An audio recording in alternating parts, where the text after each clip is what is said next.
చూస్తున్నాం గుంటూరు సిఐడి కార్యాలయంలో సజ్జల రామకృష్ణారెడ్డి విచారణ ముగిసింది. ఇక టీడీపీ కార్యాలయంపై దాడి కేసులో సజ్జలపై కేసు నమోదైన విషయం తెలిసిందే. ఈ కేసుకు సంబంధించి విచారణకు రావాల్సిందిగా సజ్జలకు సిఐడి నోటీసులు జారీ చేసింది. ఈ క్రమంలో గుంటూరు సిఐడి ప్రాంతీయ కార్యాలయానికి సజ్జల వచ్చారు. ఇక సజ్జలతో పాటు దేవినేని అవినాష్ కూడా విచారణకు హాజరయ్యారు. మరోవైపు సజ్జల విచారణ నేపథ్యంలో మాజీ మంత్రులు అంబటి రాంబాబు, విడదల రజని, ఎమ్మెల్సీ లేలా అప్పిరెడ్డి అలాగే సిఐడి కార్యాలయం వద్దకు వచ్చారు. దీంతో ఎలాంటి ఘటనలు చోటు చేసుకోకుండా ముందస్తు చర్యలో భాగంగా సిఐడి కార్యాలయం వద్ద పోలీసులు భారీగా మోహరించారు.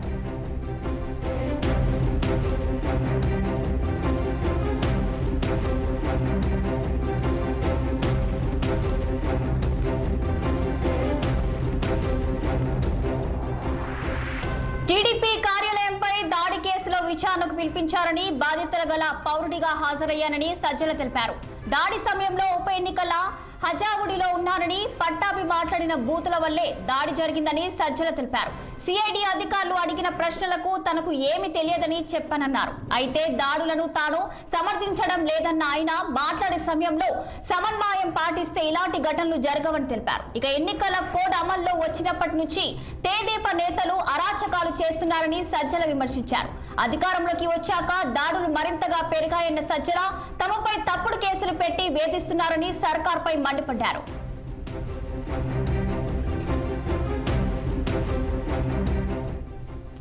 ఇక ఇదే అంశంపై మరింత సమాచారం మా అమరావతి ప్రతినిధి పవన్ ఫోన్ లైవ్ లో అందించేందుకు సిద్ధంగా ఉన్నారు.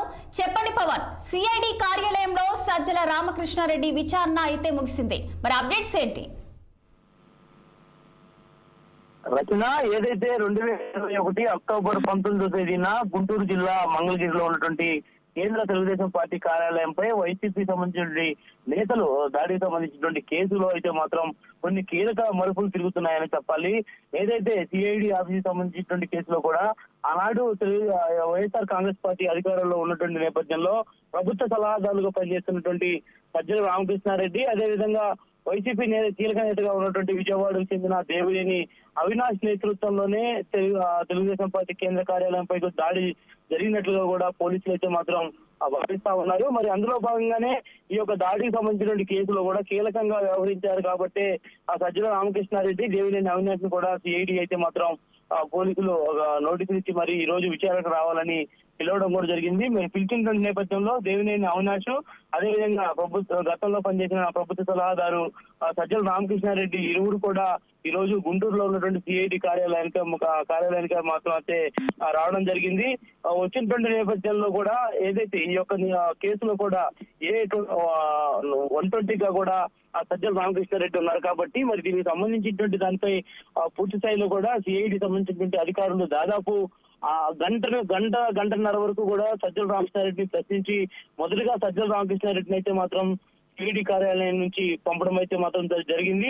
తిరిగి మరోసారి కూడా విచారణకు రావాలంటూ సిఐడి పోలీసులు అయితే మాత్రం సజ్జలకు సూచించి మరి బయటకు అయితే మాత్రం పంపడం అయితే జరిగింది. మరి ఏదైతే దీనికి సంబంధించి కూడా సజ్జల రామకృష్ణారెడ్డి అయితే మాత్రం బయటకు వచ్చినటువంటి అనంతరం సిఐడి కార్యాలయం దాడి కేసులో తన ప్రవేశం అయితే లేదు, తను ఆనాడు అయితే మాత్రం ఈ యొక్క ఎన్నికలకు సంబంధించినటువంటి హడావుడిలో ఉన్నాను అని చెప్పి కూడా సిఐడి పోలీసులకు చెప్పాను అని చెప్పి కూడా చెప్పారు.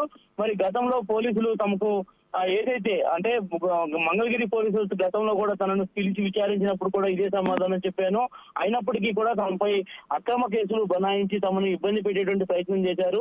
అనంతరం కూడా తాము హైకోర్టుని ఆశ్రయించి మధ్యంతర బెయిల్ కూడా తీసుకోవడం జరిగింది. కాబట్టి మరి ఈ రోజు న్యాయ వ్యవస్థని గౌరవిస్తూ కూడా బాధ్యత గల పౌరుడిగా ఈ రోజు విచారణకి హాజరయ్యారని చెప్పి కూడా సజ్జలు అయితే మాత్రం మాట్లాడేటువంటి ఏదైతే ఆనాడు తెలుగుదేశం పార్టీ కార్యాలయంలో తెలుగుదేశం పార్టీ నేత పట్టాభి మాట్లాడినటువంటి బూతుల పురాణం వల్లే కూడా ఈ యొక్క గందరగోళమైనటువంటి పరిస్థితులు నెలకొన్నాయని తనకు తెలిసిందని చెప్పి కూడా సజ్జల రామకృష్ణారెడ్డి తెలియజేశారు. మరి పట్టాభి మాట్లాడినటువంటి నేపథ్యంలో ఏదో నలుగురు వ్యక్తులు కార్యాలయానికి వెళ్లి కాస్త హడావుడిగా గందరగోళం సృష్టించారు తప్ప దీన్ని తను తీవ్ర స్థాయిలో కూడా ఖండిస్తానే ఉన్నాను. ఖచ్చితంగా షోకార్డు సంబంధించినటువంటి దీనిపై కూడా చర్యలు తీసుకోవాలని చెప్పి గతంలో కూడా నేనే చెప్పి ఉన్నాను. కానీ నేడు మాత్రం అక్రమంగా ఈరోజు రెడ్ బుక్ పాలన అర్థం పట్టే విధంగా కూడా వైసీపీ సంబంధించినటువంటి కీలక నేతలందరినీ ఒక్కొక్కరిగా టార్గెట్ చేస్తూ అక్రమ కేసులు బనాయించి చూస్తా ఉన్నారు. సంబంధం లేని కేసుల్లో తమని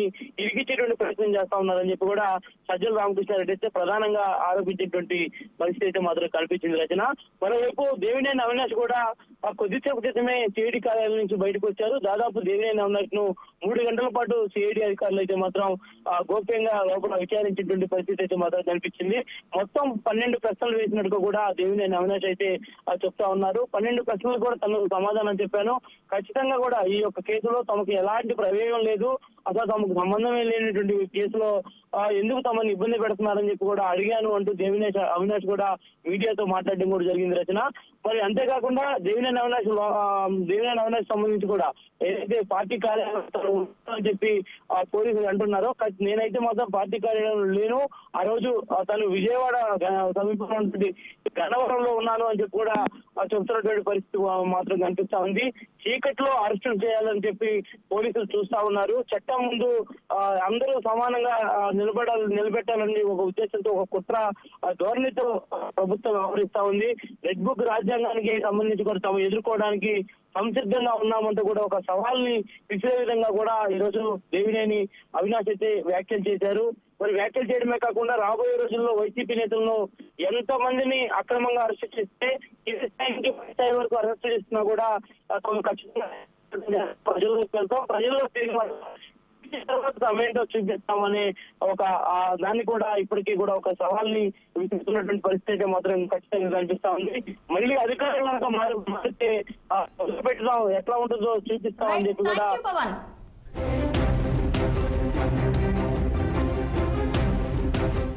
తెలుగుదేశం పార్టీ ఆఫీసు మీద జరిగినటువంటి దాడి కేసుని వైఎస్ఆర్ కాంగ్రెస్ పార్టీ అధికారంలో ఉన్నప్పుడే కేసు రిజిస్టర్ చేయడం జరిగింది. కానీ దానిలో ఏదో చేసేస్తున్నాము అనేటువంటి ఉద్దేశంతో కేవలం చంద్రబాబు నాయుడు గారిని, లోకేష్ని సంతృప్తి పరచడం కోసం సజ్జల రామకృష్ణారెడ్డి గారిని కూడా సిఐడి ఆఫీసుకు పిలిపించి విచారణ చేశాము అనేటువంటి మెహర్బానీ కోసం ఇలాంటి కార్యక్రమాలు జరుగుతూ ఉన్నాయి. ఇది చాలా దురదృష్టకరమని మనవి చేస్తున్నాం. తెలుగుదేశం పార్టీ అధికారంలోకి వచ్చిన దగ్గర నుంచి అభివృద్ధి లేదు, సంక్షేమం లేదు. మాటల్లో మాత్రం కోటలు దాటేటటువంటి అభివృద్ధి, అమరావతి గురించి అభివృద్ధి, పోలవరం గురించి అభివృద్ధి మాటల్లో మాత్రమే కనిపిస్తున్నది. కక్ష సాధింపులు బహుశా భారతదేశానికి స్వాతంత్రం వచ్చిన తరువాత ఇంత పెద్ద ఎత్తున ఏ రాష్ట్రంలోనూ జరగనటువంటి అరెస్టులు, కేసులు పెట్టి నిర్బంధించేటటువంటి కార్యక్రమం చేస్తున్నారు. తెలుగుదేశం పార్టీ ఆఫీసు మీద